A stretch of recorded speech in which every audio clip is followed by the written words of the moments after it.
My name is Rosalind Manning. I live in Atlanta, Georgia. I'm an English instructor at a technical college. I'd like to tell my story because it's important.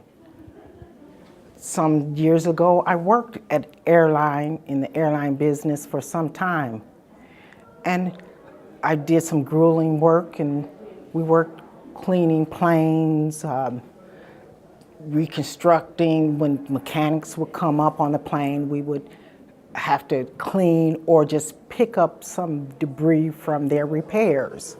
But what was really just kind of disheartening for the ladies I worked with on crews, I worked on several crews, and it was really rough on the body to do a lot of that physical work. So we gained a lot of different injuries. My particular case, after a couple years, I had that tendonitis that flared up in my shoulders, and some women had it flare up in their hands. A lot of women who worked around me, different age groups, young as well as old, they really were shy about taking off when their injuries were hurting them, or they shied away from just reporting. But it got to be so painful for me at this particular airline, I took off because of my injury. And then I was not ever posted for any type of promotion. And please let me remind you, I was the only one working on the crew with a 4-year degree. But I was always taught by my parents, you work, regardless of what you do a good job, with the hopes of being promoted. Never happened.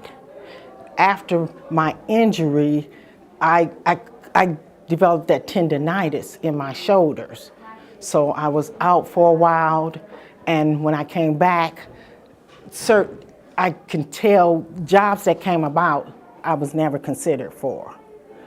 I re-injured my shoulder. Other women still worked, and some women just quit because they were injured and they didn't want to report it. And I reported it. I went out on, matter of fact, workman comp. I was forced to even pursue legal action. And that really is how I kind of bowed out of that company, because I had to sign a waiver that I wouldn't work for them anymore. But to get my full benefits from my workman comp, I felt obligated to follow through with legal action, as well as I felt bad for the other women who didn't.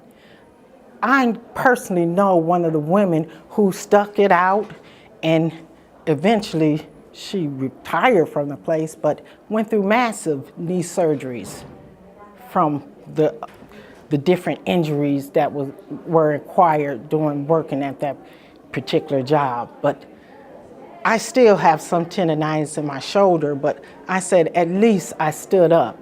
I stood up and did what I had to do for the others. Thank you.